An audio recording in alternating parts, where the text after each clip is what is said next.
பெருந்தலைவர் காமராஜ் அவர்களின் பிறந்த நாள். திராவிட நாடு கட்டுரையில் அண்ணா வந்து அவர் ராஜாஜியை வீழ்த்திய போது வாழ்த்து சொல்லி எழுதிய கட்டுரையெல்லாம் காலையில் சொல்லி என்ன பிரயோஜனம்? இருந்தாலும் இது ஏன் சொல்லணும் அப்படின்னா, காங்கிரஸ் பேரில் காங்கிரஸ் ஆட்சி அமைச்சிருச்சு, அமைச்சரவையில் பங்கெடுத்துக்கிட்டோம் அப்படின்னு சொல்லிட்டு பிஜேபிக்கு ஊதுகுழலாக தான் வந்து இங்கே இருக்கிற காங்கிரஸ் வந்து வேலை செய்யுது. யூஜிசி நியமனத்தில் வந்து துணைவேந்தர் இதாகட்டும், மற்றபடி கல்வி தரம் சரியில்லைன்னு சொல்லி பேசுறதாகட்டும். இல்ல நீங்க என்ன நினைச்சிட்டு இருக்கீங்க, அந்த காமராஜருடைய நேரடி வாரிசுகள் இந்த காங்கிரஸ்காரங்க அப்படின்னு நினைச்சிட்டு இருக்கீங்க? அவரே காங்கிரஸ்ல நீக்கப்பட்டவர், அவரே காங்கிரஸ்ல இருந்து நீக்கப்பட்டவர் தான் அவரு. இது வந்து காங்கிரஸ், இந்திரா காங்கிரஸ். காமராஜர் இருந்தது வந்து இந்திய தேசிய காங்கிரஸ். அது வேற காங்கிரஸ், இது வேற காங்கிரஸ். அதுக்கப்புறம் கடைசியா அவரு ஸ்தாபன காங்கிரஸ் சாகும்போது அவரு ஸ்தாபன காங்கிரஸ் உடைய தலைவராக செத்தாரு. காமராஜர் மேல இவங்களுக்கு மரியாதை இருந்துச்சுன்னா இன்னைக்கு திருநெல்வேலியில கொண்டாடினானுங்க பாத்தீங்களா? காமராஜர் பிறந்தனால கொண்டாடல அடிச்சுக்கிட்டானுங்க பாத்தீங்களா?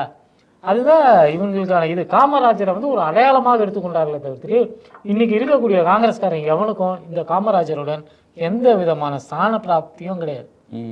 காமராஜரும் வந்து அவருடைய காலகட்டத்தில் அவருக்கு வாய்ப்பு கிடைக்கும் போது ஒரு சூத்திரருடைய ஆட்சி எப்படி இருக்குமோ அப்படிதான் நடத்தி காட்டினார். அதனால பச்சை தமிழன்னு சொல்றாரு இல்லையா பெரியார் அவரை. அதான் அதனாலதான் வந்து அவர் ஆட்சியை கவிழ்த்து பிடுங்கி பக்தவச்சலங்கரை கொடுத்தது எல்லாமே நடந்தது. இல்லை, உண்மையிலே காமராஜர் மீது வெறுப்பு வர்றதுக்கு காரணம் வைங்க. நீ காலையில் வந்து அவர் வந்து பிள்ளைகளுக்கு சோறு போட்டாரு, படிக்க வச்சாரு, யாரும் மாற்றுக்கிறதுல. அதுக்கு பதிலாக நீங்கள் ஒரு கதை ஒன்று கொண்டு வந்து காமராஜர் காரில் போகும்போது அவர் ஏன் வந்து நீங்கள் இழிவுபடுத்துற?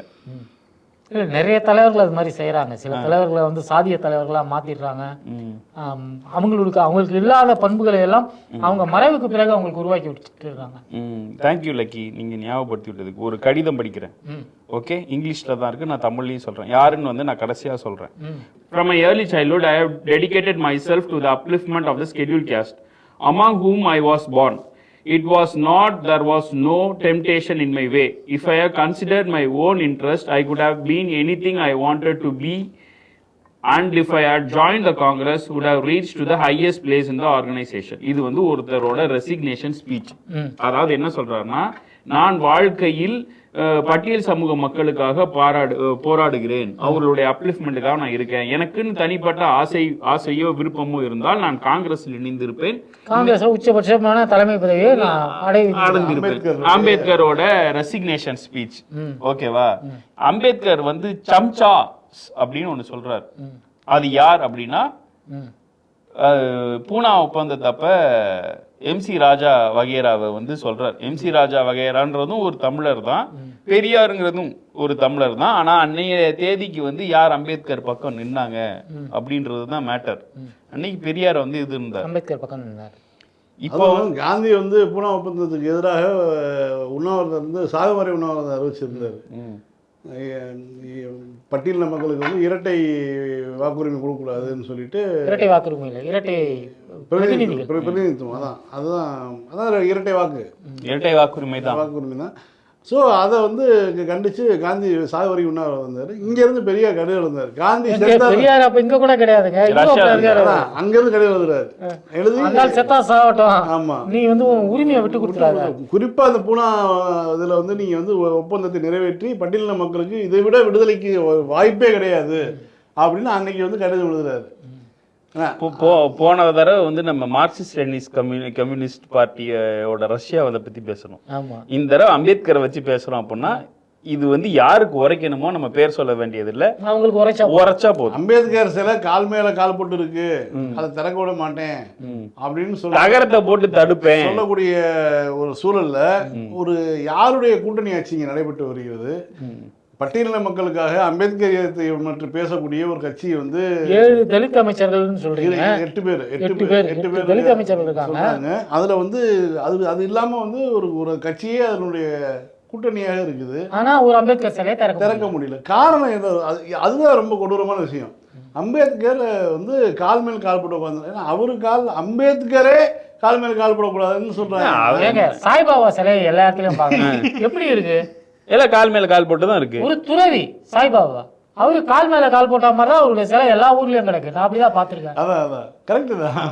இல்ல அம்பேத்கர் கால் மேல காலில் போடுறதுல என்ன பிரச்சனை? என்ன பிரச்சனை இருக்கு? வாழ்ந்து மறைந்த காலங்கள் எல்லாமே அவருடைய பதிவுகள், அதன் மூலம் இதே மாதிரி எம்ஜிஆர் சிலையை திறக்கக்கூடாதுன்னு ஜெயலலிதாவுடைய முதல் ஆட்சி காலத்துல ஒரு பிரச்சனை பண்ணாங்க. இது அறந்தாங்கியில தான்.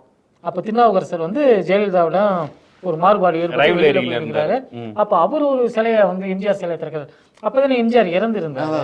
அந்த பீரியட்ல சிலையை திறக்கும் போது அதுக்கு வந்து அந்த சிலையை திறக்க விடாம அரசாங்கம் முட்டுக்கட்டை போட்டுக்கிட்டே இருந்துச்சு.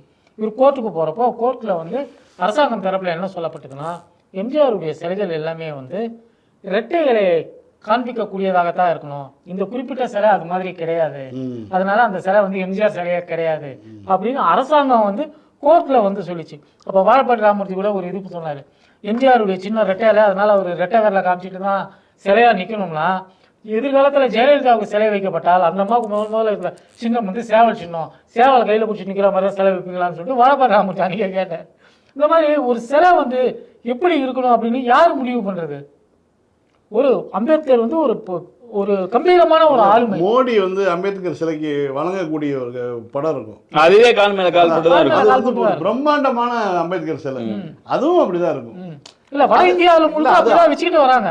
இங்க மட்டும் தான் அம்பேத்கருக்கு முழு உருவ சிலை வைக்கிறாங்க. அண்ணா அவனுடைய ஸ்பீச் இருக்குல்ல, பேசும்போது அண்ணா எப்படி பேசுவாரோ அதுதான் வந்து அண்ணா சாலையில வைக்கப்பட்ட சிலை. பெரியார் அமர்ந்திருக்கக்கூடிய நிலையில இப்ப பெரியாருக்கு கலைஞர் அமைத்த சிலை. கலைஞர் எப்படி தொண்டர்களை பார்த்து கையாட்டுவாரோ அதுதான் வந்து அவருக்கு வந்து எம்கேஎஸ் அமைத்த சிலை வந்து அப்படிதான். அப்போ ஒரு தலைவர்களுடைய பெரும்பான்மையான நினைவுபடுத்துறது. இப்போ அம்பேத்கர் வந்து இந்த மாதிரி உட்காந்துருக்கக்கூடிய புகைப்படங்கள் நிறைய இருக்குது. வழக்கமாகவே அம்பேத்கர் வந்து ஜிடி நாயுடு கூட உட்காந்துருப்பார். அந்த போட்டோ தான் இந்த சிலையா மாதிரி இருக்குது. நம்ம தமிழ்நாட்டை சேர்ந்த ஜிடி நாயுடு கூட வந்து அம்பேத்கர் கால் மேல் கால் போட்டு உட்காந்துருப்பாரு. பக்கத்தில் வந்து அம்பேத்கர் துணைவியார் உட்காந்துருப்பான். இந்த மாதிரி ஒரு அதில் வந்து அந்த ஃபோட்டோவை தான் எடுத்து சிலையாக செய்கிறாங்க. அந்த படத்தில் இருக்கக்கூடிய விஷயங்கள் தான் அவருடைய வாழ்க்கையில் அவர் எப்படி அவருடைய உடல் மொழி இருந்ததோ அதை தான் வந்து பண்ணுறாங்க. இப்போ இவங்க எதை எடுத்துக்கிறேன்னா, அம்பேத்கரே இருந்தாலும் நீ கால் மேல கால போகக்கூடாதுன்னு சொல்றது வந்து எவ்வளவு பெரிய ஒரு சாதிய மனப்பான்மை. இதுக்கு ஏன் விசிகா மட்டும் குரல் கொடுக்கணும்? இப்ப இருக்கிற அரசோட கொள்கை தலைவர் யாரு? அம்பேத்கரா? காங்கிரஸ் வாயில் என்ன வைத்திருக்கிறது? நம்ம திமுக மட்டும் ஏன் குரல் கொடுக்கணும்? இன்னொன்னு, அந்த ஒரு ஆடியோ நீங்க எல்லாம் கேட்டீங்களான்னு தெரியல, அந்த விஓ கிட்ட பேசுற ஆடியோ அதுல என்ன சொல்றாங்க? திருட்டுத்தனமா திறந்துங்கன்றாங்க. அதாவது காவல்துறை சொல்லுது, காவல்துறை இல்ல, அந்த நிர்வாக அதிகாரி, கிராம நிர்வாக அதிகாரி வந்து பேசும்போது என்ன சொல்றாங்கன்னா, விடிய காலையில யாருக்கும் தெரியாம அந்த தகரம் தானே வச்சிருக்கு, தகரத்தை மெதுவா எடுத்துருங்க, அப்படியே திறந்து விட்டு அப்படி. எவ்வளவு பெரிய ஒரு பிரச்சனையை ஒரு கிராமத்துல உருவாக்கும். அரசாங்கம் இருக்கு, அரசாங்கம் இந்த சிலையை திறக்கிறதுக்கு நான் அனுமதி கொடுத்துருக்கிறேன், இந்த சிலையை வந்து திறக்கக்கூடாதுன்னு சொல்றதுக்கு யாருக்கும் அதிகாரம் இல்லை அப்படின்னு சொல்லிட்டு போலீஸை வச்சு திறக்க வேண்டியது தானே.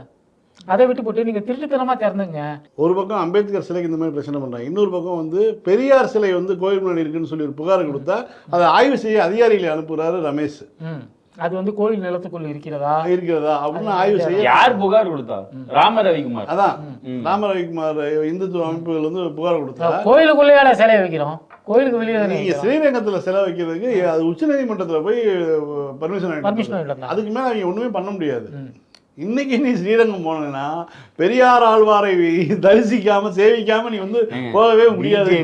நேரா ஆண்டா என்னெல்லாம் கேடு நடக்குமோ எல்லாமே நடக்குதுங்க. ஆமா, வெளிப்படையா சொன்னா இது ஒரு பெரிய டிசாஸ்டருங்க. இவங்க எல்லாம் வாயத்திறக்க எதை சொல்லி இவங்க வந்து ஆதரவு கொடுத்தார்களோ, ஆட்சிக்குள்ள போனாங்களோ, பிஜேபி வந்துடக்கூடாது, குடியரசுத் தலைவர் ஆட்சி வந்துச்சுன்னா மறைமுகமாக பாஜக தான் ஆளும், பாஜகவுடைய சித்தாந்தங்கள் கடிச்சிட்டு இருக்கதே பிஜேபி தாங்கிறது தெரியாம நீங்க போன்ல வந்து பிஜேபி ஆட்சி வந்துடும் நம்மகிட்ட சொல்லிட்டு இருக்காங்க. என்ன பிஜேபிக்காரங்க என்ன சொல்றாங்கன்னு பாத்தீங்கன்னா, அவங்க ஆட்சியா தேவலாம் போல, சேகர் பாபு எனக்கு ஏஞ்சல் மாதிரி தெரிஞ்சாரு, ரமேஷ பார்த்தா டெவில் மாதிரி சொல்றாங்க. சேகர் பாபு வந்து 51 நாள்ல எவ்வளவோ ஏக்கர் வந்து ஹெச்ஆர்என்சிக்கு வந்து ப்ரொக்யூர் பண்ணி கொடுத்தாருங்க. வெளியில இருக்கிற நிலத்தை வந்து ஹெச்ஆர்என்சி போர்டு நெடுஞ்சாலையில ஹெச்ஆர்என்சி போர்டு மெயின்ல ஒரு 200 ஏக்கர் இது 200 கோடி இடம் அது. அந்த இந்து மகாசபா ஸ்ரீ வந்து அடிச்சு வச்சிருந்தாங்க. ஆமா ஆமா, அதை வந்து ஃபர்ஸ்ட் எடுத்தோன்னே வந்து அப்படியெல்லாம் ப்ரொக்யூர் பண்ண இடத்த ஒரு ஹெச்ஆர்என்சி போர்டுக்குள்ள இடத்த ஒரு நிலத்தை திருட்டுத்தனமா 100 கோடி ரூபாய் மதிப்புள்ள இடத்த திருட்டுத்தனமா 2 கோடி ரூபாய்க்கு 2 கோடி ரூபாய்க்கு என்ன அதுவும் எப்படி ஒரு சிஸ்டமேட்டிக்கா திருடி இருக்காங்க. அங்க இருக்கிற அதிகாரிய வந்து லீவ் போட விட்டு இன்னொருத்தனை வர வச்சு அவனை வச்சு இது பண்ணிட்டு, ஏன்னா எனக்கு ஏற்கனவே எதுவும் ஃபீட்பேக் இல்ல, நான் அதனால வந்துச்சு உடனே பண்ணிட்டேன், இதை பற்றி மேற்கொண்டு விசாரிப்போம் அப்படின்றாங்க. நீங்க வந்து சிபிசிஐடி வந்து பண்ணும் அப்படின்னு பேர் என்னன்னா ஜஸ்டின் மணிகண்டன், 15 அதிகாரி கொடைக்கானல குழந்தை 15 இல்ல ஜஸ்டினா மணிகண்டனா, ஜஸ்டின் மணிகண்டன் அப்படின்னு ஒரு அதிகாரி வந்து 15 இப்போ சஸ்பெண்ட்ல போயிட்டாரு. இல்ல நேத்து மினிஸ்டர் சொல்றாரு 2025 ஃபைட் பண்றோம். ஐயா நீங்க 2025 இல்ல 22 24 25 ஐயா நீங்க 26 தான் வந்தீங்க. நீங்க நீங்க 2 மாசம் முடிஞ்சிருக்கு இப்பதான். அதுக்குள்ளேயும் வந்து 65 நாள் ஆயிருக்கு, 65 நாள் ஆகி போச்சு. இப்போ வந்து நாங்க அப்பயே விடல, அப்பயே தடுத்துட்டு இருக்கோம். தடுத்ததெல்லாம் திமுக, நீ வந்தாலும் விட்டுருக்க நடந்த. இது அறநிலையத்துறையில சொந்தமான இடங்களை எடுத்ததுன்னு கிடையாது. இன்னொரு இடம் முக்கியமா ஜேபிஆர் கிட்ட இருந்த இடம் 80 ஏக்கர் நிலம். அதுல வந்து அந்த 80 ஏக்கர் நிலத்தை எடுத்து ஒரு சர்வதேச குளோபல் ஸ்போர்ட்ஸ் சிட்டி. இது எதுக்காக குளோபல் ஸ்போர்ட்ஸ் சிட்டி? அதோடைய தேவை என்னன்னு பார்த்தீங்கன்னா, இன்னைக்கு வந்து ஃபுட்பால் பார்க்குறோம், எல்லா ஊர்லயும் நடக்குது, நம்ம ஊர்ல ஏன் நடக்க மாட்டேங்குது? ஒரு டென்னிஸ் போட்டி லண்டன்ல நடக்குது, நம்ம ஊர்ல ஏன் நடக்க மாட்டேங்குது? அதுக்கான கட்டமைப்பு நம்ம கிட்ட கிடையாது. அதை உருவாக்குறதுக்காக இங்க இருக்கக்கூடிய விளையாட்டு வீரர்களை மேம்படுத்துவதற்காக ஒரு குளோபல் ஸ்போர்ட்ஸ் சிட்டி நம்ம உருவாக்கணும்னா அதை வந்து இவங்க வந்து இது பண்றாங்களாம், யோசிக்கிறாங்களாம், வேண்டுமா வேண்டாமான்னு யோசிச்சுட்டு உட்காந்துட்டு இருக்காங்களாம். எதுக்காக யோசிச்சுட்டு உட்காந்துட்டு இருக்காங்கன்னா, குளோபல் சிட்டி வேண்டாங்கிறது கிடையாது இவங்களுடைய பிரச்சனை. அந்த 80 ஏக்கர் நிலத்தை யார்கிட்ட இருந்து எடுத்தோம், திருப்பி அவங்களுக்கே தாரை வார்க்கணும் அப்படிங்கிறத இதனுடைய முக்கியமான ஒரு நோக்கம். அது வந்து அந்த சம்பந்தம் யார்கிட்ட இருந்து எடுத்தாங்களோ அந்த உறவினர் தான் வந்து அமைச்சராகவே இருக்காரு, இன்னைக்கு ஃபினான்ஸ் மினிஸ்டராகவே இருக்கிறாரு இன்னைக்கு.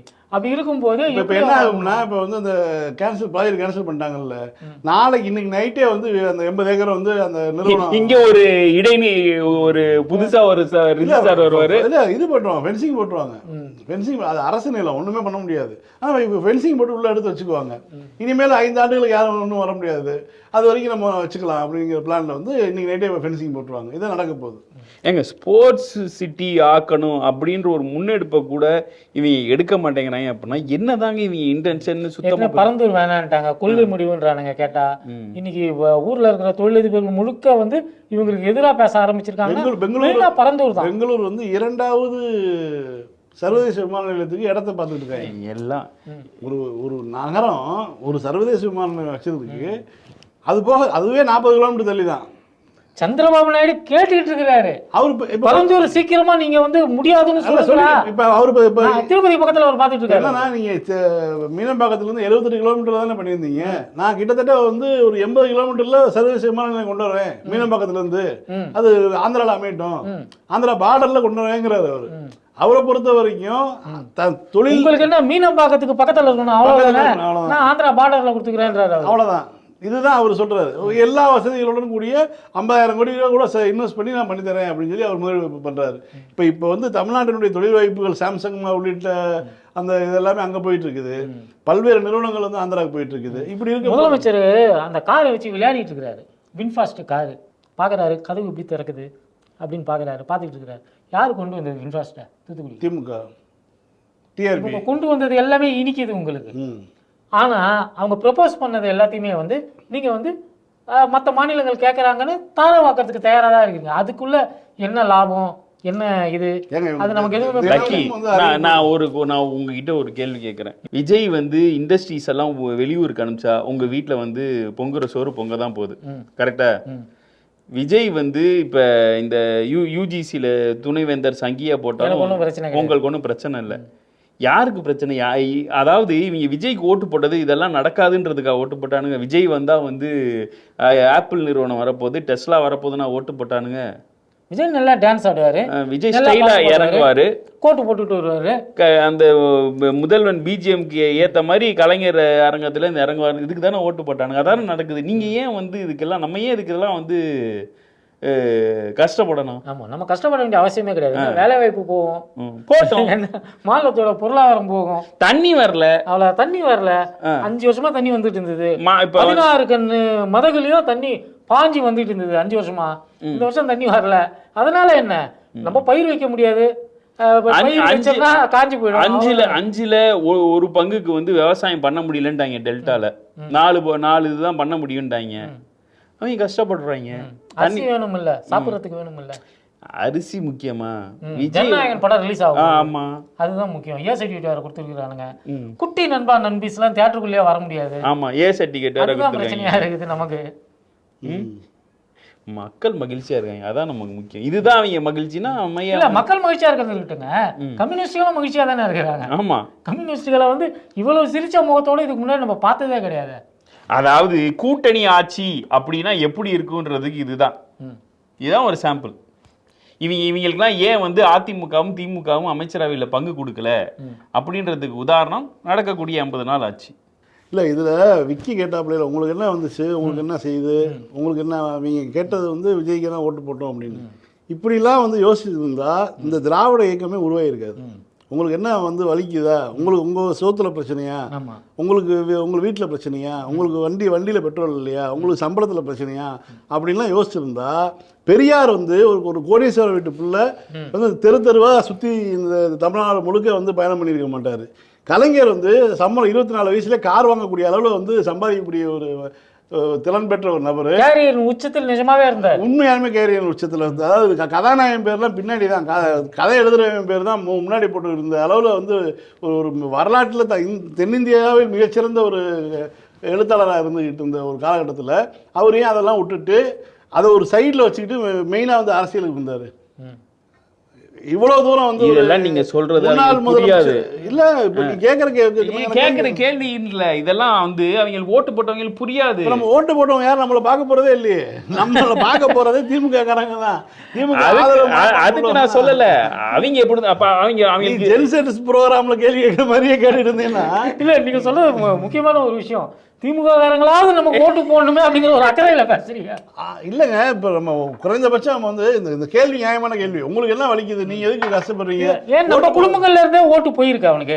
ஓட்டு போட்ட ஆமா போயிருக்குல்ல, நம்ம குடும்பங்கள்ல இருந்தே போயிருக்கு. போட்டவங்க கஷ்டப்படணும் அப்படிங்கிறது இருக்குல்ல, அது வந்து நம்மளுடைய மனப்பான்மை. 5 வருஷம் அவங்க கஷ்டப்பட்டாங்க. 5 வருஷம் கஷ்டப்பட்டா இவங்களுக்கு வந்து நல்லோட அருமை தெரியும். அவ்வளவுதான் நான் சொல்ல வருது. நான் வந்து ஒருத்தன் வருவான், மாற்றம்னு சொல்லிட்டு ஒருத்தன் வருவான், அவனுக்கு போட்டா போடட்டும். அவன் இப்ப என்னெல்லாம் பேசலாம்னு பாத்தீங்கன்னா, நான் ஒரு 4-5 வருஷமாவே சிறுபான்மையினர்கிட்ட இருந்து விலகி நின்றுட்டேன். நான் வந்து எஸ்பியா கர்நாடகாவில் வேலை பார்த்தப்ப மசூதிக்கு போவேன், சர்ச்சுக்கெல்லாம் போவேன், என்கிட்ட அவ்வளோ அன்பாக பழகுவாங்க. ஆனால் இப்போ கொஞ்ச நாளாகவே அவங்க என்னை ஒதுக்கி வச்சுட்டாங்க. நான் மறுபடியும் அவங்க கூட வந்து ஜாயின் ஆக விரும்புகிறேன். நீ கட்சி இறங்கி போகிறது அமித்ஷாட்ட பர்மிஷன் வாங்கி தான் ஆரம்பிச்சிருக்கு. உன் ப்ராட் எங்களுக்கு தெரியாதா? இல்லை, உங்களுக்கு நினைவு இருக்கா தஞ்சாவூரில் அந்த குழந்தை இறந்தப்ப, லாவண்யா இறந்தப்ப, அது வந்து மத மாற்றத்தின் காரணமாக தான். இல்லை, அது அந்த வீடியோ எடிட்டட் வீடியோ அதை ரிலீஸ் பண்ணி இன்னைக்கு வரைக்கும் டெலிட் பண்ணலங்க. அண்ணாமலை இன்னைக்கு வரைக்கும் டெலிட் பண்ணலங்க. திருப்பரங்குன்றம் மலையை வந்து இஸ்லாமியர்கள் ஆக்கிரமிக்க பார்க்குறாங்கல்ல, இப்போ பேசுனது யாரு? அவன் வந்து இப்போ வந்து சொல்லிட்டு இருக்கான், சிறுபான்மையினர்கள்லாம் கொஞ்ச நாளாக எங்கிட்ட இருந்து விலகி இருக்கிறாங்க, இனிமேல் நான் சாதி மதத்துக்கு அப்பாற்பட்ட ஒரு அரசியலை பண்ண போறேன். இந்தியெல்லாம் எதுக்கு திணிக்கிறீங்கிறாங்க அவன். கேட்குறான், என்ன பண்றது? இந்திக்கு எதிராக பிரச்சார இயக்கம் நடத்துறாங்க 24 மும்மொழி வேணும்னு. அவனுக்கு வந்து கேட்குறாங்க. இது மாதிரி 5 வருஷத்துக்கு ஒருத்தன் வந்து எவனாவது ஒருத்தன் வந்து நான் மாற்றத்தை கொடுக்க போறேன், நான் இதை பண்ண போறேன், அதை பண்ண போறேன் அப்படின்னா ஏமாறுவதற்கு தயாராக இருக்கிறாங்க. இப்ப விஜய் ஃபேன்ஸ் எல்லாம் என்ன சொல்றானுங்க, உணர்ச்சி வந்துலாம் வந்து பண்ணோம்னா 96க்கு பிறகு ஜெயலலிதா ஜெயிச்சிருக்கவே கூடாது. 96க்கு பிறகு 96 to 2001 திமுக ஆட்சி என்ன மோசமான ஆட்சியா? எவ்வளவு திட்டங்கள், எவ்வளவு தூரம் வந்து புதுசாக விஷயங்களை பண்ணார். சமூக ரீதியாக, கல்வி ரீதியாக, தொழில் ரீதியாக எல்லா விஷயமும் பண்ணது தான். அதுக்கப்புறம் எப்படி 2001 ஜெயலலிதா ஜெயிக்க முடிஞ்சது? இல்லை, சமத்துவபுரம் அப்படிங்கிற ஒரு சிந்தனை உலகத்தில் வேற எங்கேயாவது வந்தது உண்டா? நீங்கள் பொறியியல் கல்லூரிக்கு வந்து நுழைவுத் தேர்வு எடுத்து விட்டதுலேருந்து எவ்வளோ பெரிய ஒரு திறப்பு அது. அதையும் நீட்டு கொண்டு வந்து இப்போ முடிச்சு விட்டுக்கிட்டு இருக்கீங்க. அடுத்து இன்ஜினியரிங்கும் நீட்டு வரப்போகுது அப்படின்னு சொல்லிட்டு இருக்காங்க. அதான் இது மாதிரியான ஒரு விஷயங்கள்லாம் செய்து சாதிச்ச ஆட்சி அந்த 5 ஆண்டுகள் ஆட்சியை புரிஞ்சுக்காம தூக்கி எறிஞ்சாங்க. அதுக்கு முன்னாடி வந்து 91 96 ஜெயலலிதாவுடைய அட்டகாசங்களை பூரா பார்க்குறாங்க, வளர்ப்பு மைய திருமணத்தை பார்க்குறாங்க, வளர்ப்பு மைய ஊர்வலத்தை பார்க்குறாங்க, எல்லாத்தையும் பார்த்துட்டு தான் ஓட்டை மாற்றி குத்துனாங்க. அதுக்கப்புறம் 5 வருஷத்தில் என்ன கசந்தோ தெரியல, திரும்ப வந்து அதிமுகவுக்கு ஓட்டு போட்டாங்க. அப்புறம் 3 வருஷத்தில் பார்த்தா திமுகவுக்கு 40 கொடுக்குறாங்க. இவங்களுடைய சொல்றது புரியுதுங்களா உங்களுக்கு? அதிமுகவுக்கே ஓட்டு போட்டவனுங்க ஏன் விஜய்க்கு ஓட்டு போட மாட்டானுங்க அப்படின்னு கேட்குறாரு. கரெக்ட் தானே? பேட்டர்ன் பாருங்களேன். 2001 ஜெயலலிதாவுக்கு ஜெயிக்க வைக்கிறாங்க, 2004 3 வருஷத்தில் திமுகவுக்கு 40 கொடுக்குறாங்க. இதுதான் வந்து தமிழ்நாட்டுடைய மக்கள். அதனால் இவங்க வந்து வெயிட் பண்ணி இவங்க அடி வாங்கி மிதி வாங்கி அறிவு வரட்டும்லாம் கிடையாது. அறிவுள்ளவர்கள் வந்து ஒரு குறிப்பிட்ட விழுக்காடு தான். அவர்களுடைய வாக்குகள் வந்து எப்பயும் முற்போக்கு அமைப்பான திமுகவை நோக்கி தான் வந்துகிட்டு இருக்கோம். திமுக கூட வந்து முற்போக்கு அமைப்புகளாக சொல்லக்கூடியவர்கள் ஒட்டிகிட்டு இருந்தாங்க ஒரு நாளைக்கு. இப்போ வந்து அவங்க வந்து வேற ஒரு பர்ஸை பார்த்துட்டாங்க, போயிட்டாங்க. நாம் தனித்து பயணிப்பது நலமான விஷயம். நம்ம வந்து நமக்கு மனசுக்கு பட்டதை பேசலாம், நம்மளுடைய கொள்கையை பேசலாம். இவன் கோச்சுக்குவானே அவன் கோச்சுக்குவானேன்னு எதுவும் தேவையில்லை.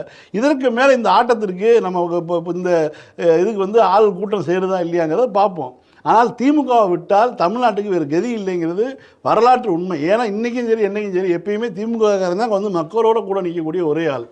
வேறு எந்த பிரச்சனை வந்தாலும் சரி, நீங்கள் கொரோனா வந்துச்சுல்ல, யாருங்க வந்து எந்த கட்சியிலேருந்து வந்து ரோட்டில் இருந்தா வீட்டுக்கு சாப்பாடு கொடுத்தது யாரு? வீட்டுக்கு அரிசி கொண்டு போய் கொடுத்தது ஒரு எம்எல்ஏ செத்து போயிட்டார் இந்தியாவிலே. உலகத்திலேங்க உலகத்திலே மக்களால் தேர்ந்தெடுக்கப்பட்ட பிரதிநிதி கொரோனாவில் செத்தது, மக்களுக்கு உதவி செய்ய போய் செத்தது அன்பரால் மட்டும்தான் உலகத்திலேயே. அது திமுகவுடைய மாவட்ட செயலாளர், எம்எல்ஏ. இந்த மாதிரி வந்து எவ்வளவு அரிசிகளை வந்து கொடுத்தாரு, எவ்வளவு உணவுப் பொருட்களை கொடுத்தாரு. ஒரு கிட்டத்தட்ட ஒரு பேரலல் கவர்மெண்ட்டாக திமுக இயங்குச்சா இல்லையா? கரெக்ட். நீங்கள் ஓட்டு போட்டாலும் சரி போடலனாலும் சரி, உங்களுக்கு ஒரு துயர் அப்படின்னா முதல்ல வந்து நிற்கிறது. அண்ணா சொன்னார்ல, திமுக வீட்டுக்கு விளக்கு நாட்டுக்கு தொண்டனுங்க. அது வந்து உண்மை.